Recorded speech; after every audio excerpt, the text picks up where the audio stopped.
The village of Black Hollow had always been shrouded in whispers. Old tales murmured by elders to warn the young, stories of something buried deep in the earth, sleeping but never dead.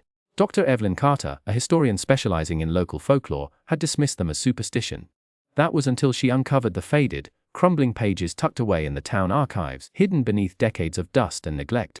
The brittle parchment detailed a ritual, its ink bleeding into the fibers like dried blood. The symbols were archaic, the language almost alien, but Evelyn's trained eye recognized the unmistakable tone of dread woven into the text. It spoke of an offering, a chant, and a name, the sleeper. Her hands trembled as she pieced together the fragments. The ritual was a summoning, a desperate plea, or a warning. The last entry was a frantic scrawl, "Do not wake it. It hungers." Evelyn scoffed at first, attributing it to the paranoia of a bygone era.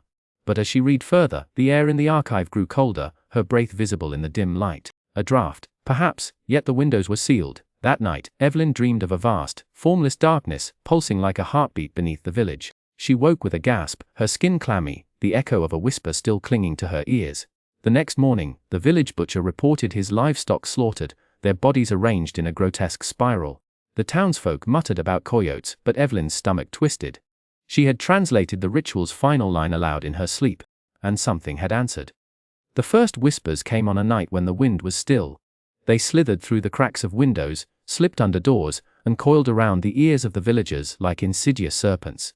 No one could make out the words, only that they carried a weight, a presence, that made the skin prickle and the breath hitch. Old Mrs. Hargrove swore she heard her name hissed from the empty corners of her kitchen.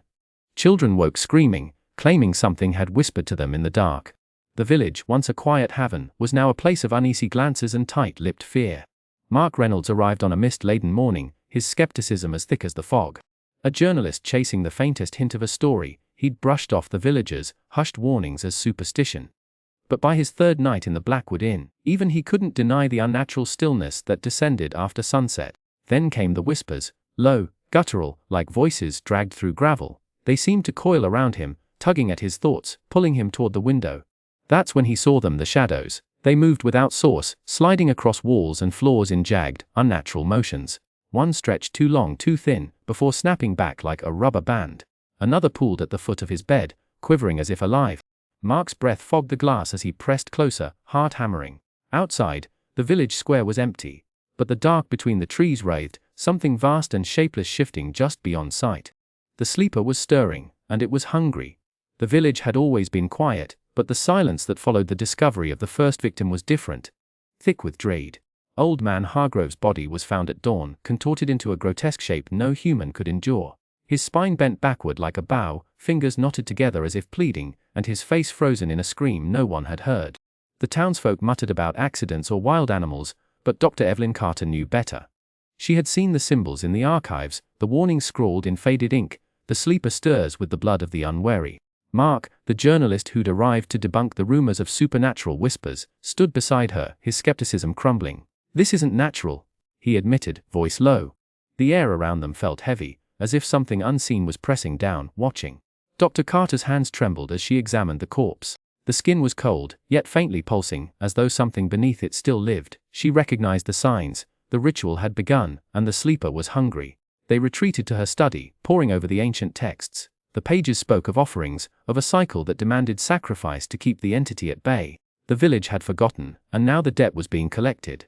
Mark's fingers traced the lines of a faded illustration. A figure wreathed in shadows, its maw gaping wide. "We need to stop this before another person dies," he said. But as they spoke, the whispers returned, slithering through the cracks in the walls. The sleeper was awake, and it was listening. Outside, the wind howled like a chorus of lost voices, and somewhere in the dark, another villager shuddered, feeling the weight of unseen eyes upon them. Time was running out. The dense forest seemed to press in around Mark and Dr. Carter as they pushed through the undergrowth, their flashlights cutting feeble beams through the encroaching darkness. The air was thick with the scent of damp earth and something older, something rotting. The whispers that had haunted the village now seemed to follow them, slithering between the trees like unseen serpents. Every rustle of leaves, every snap of a twig set their nerves on edge. Then they found it, the hidden altar. It was a slab of black stone, its surface worn smooth by time yet unnaturally pristine, as if untouched by the elements. The altar was covered in jagged symbols, carved deep into the rock, pulsating with a faint, sickly glow in the dim light. Dr. Carter traced the symbols with trembling fingers, her breath shallow. "These aren't just markings," she murmured, "they're words. A language older than anything I've ever seen." As she spoke, the ground beneath them shuddered, and the whispers crescendoed into a chorus of distorted voices. Shadows coiled around the altar, twisting into grotesque shapes, elongated limbs, gaping mouths, hollow eyes. Mark stumbled back, his skin crawling as one of the shadows brushed against him, icy and repulsive. Dr. Carter's face drained of color. "It's here," she whispered. "The sleeper, it's waking." A vision flashed before them, a hooded figure standing at the altar, chanting as blood pooled at its feet. The air thrummed with dread, the very forest holding its breath. Dr. Carter gasped. The ritual. It wasn't just to awaken the sleeper. It was to bind it. But the binding was broken. She turned to Mark, her voice urgent. "We have two choices: complete the ritual and give it what it wants, a sacrifice, or find a way to silence it forever." The shadows deepened, the whispers now a cacophony of agony. The sleeper was no longer stirring, it was watching, waiting. Mark awoke with a searing pain in his forearm, his skin burning as if touched by fire. When he pulled back his sleeve, he recoiled in horror. A jagged, black symbol had etched itself into his flesh, pulsing as though alive. His breath came in ragged gasps as he stumbled to the mirror, the mark throbbing with a rhythm that matched the whispers now crowding his mind. They weren't just echoes anymore, they were as inside him, slithering through his thoughts like serpents. The sleeper had claimed him, and the weight of that realization sent a chill down his spine. Dr. Carter's hands shook as she pored over the brittle pages of the village archives, her eyes scanning for any hint of how to break the curse. The symbol on Mark's arm matched one she'd seen in the forbidden ritual, the mark of a vessel. Time was running out. Every hour, the whispers grew louder, the shadows deeper, and the villagers more restless. She could see the fear in their eyes when they looked at her and Mark, their suspicions hardening into blame. Rumors spread like wildfire, "They brought this upon us." They woke the darkness. At the village elder, a gaunt man with hollow eyes, gathered a group outside the tavern, his voice trembling with righteous fury. "The old texts speak of a corruption that must be purged," he declared. "The outsiders have defiled the land." Stones clattered against the walls of the cottage where Mark and Dr. Carter hid, the venom in the villagers' shouts unmistakable. They were no longer seen as allies, but as harbingers of the nightmare unfolding around them. Mark's visions worsened, flashes of a cavernous maw, of tendrils winding around his soul, pulling him deeper into the sleeper's grasp. Dr. Carter gripped his shoulders, her voice desperate. "We have to find the counter-ritual before the next sacrifice. Before you become its vessel." The weight of her words hung between them, heavy with unspoken terror. If they failed, Mark wouldn't just die, he'd become the very thing they were trying to destroy. The air in the village had grown thick with dread, the whispers now deafening, echoing through every alley and home like a chorus of the damned. The sleeper's presence was no longer just a shadow, it was a force, bending reality to its will.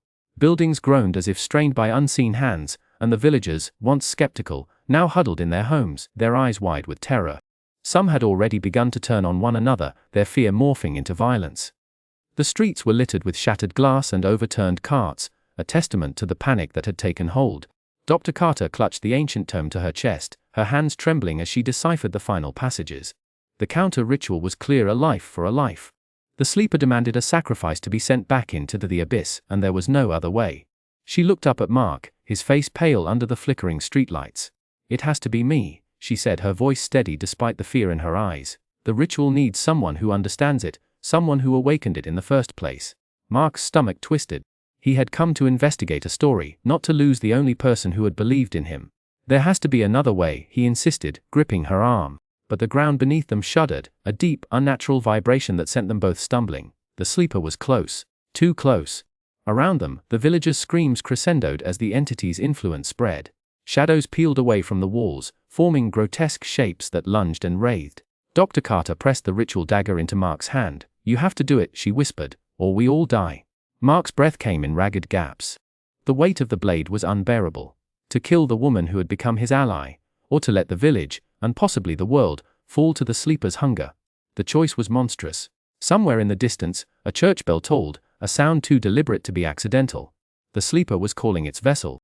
Mark's fingers tightened around the dagger as Dr. Carter knelt before him, her eyes closed, ready. The wind howled, and the choice was upon him. The village lay in ruin, its cobblestone streets cracked and strewn with the wreckage of shattered lives. Smoke curled from the remains of smoldering buildings, the air thick with the scent of burning timber and something far worse, the metallic tang of spilled blood. The ritual was complete. Dr. Evelyn Carter had sacrificed herself, her final whispered incantations sealing the sleeper away beneath the earth once more. Mark stood amid the devastation, his hands trembling as he clutched the charred remnants of the ancient parchment. The silence was deafening. No more whispers, no more shadows twisting in the corners of his vision. But the weight of what had been lost settled upon him like a shroud. The survivors emerged from their hiding places, their faces hollowed by terror. They stared at Mark with haunted eyes, some in gratitude, others in accusation. Had he and Evelyn truly saved them, or had they only delayed the inevitable? The sleeper had been silenced, but at what cost? Evelyn was gone, her body consumed by the very forces she sought to contain.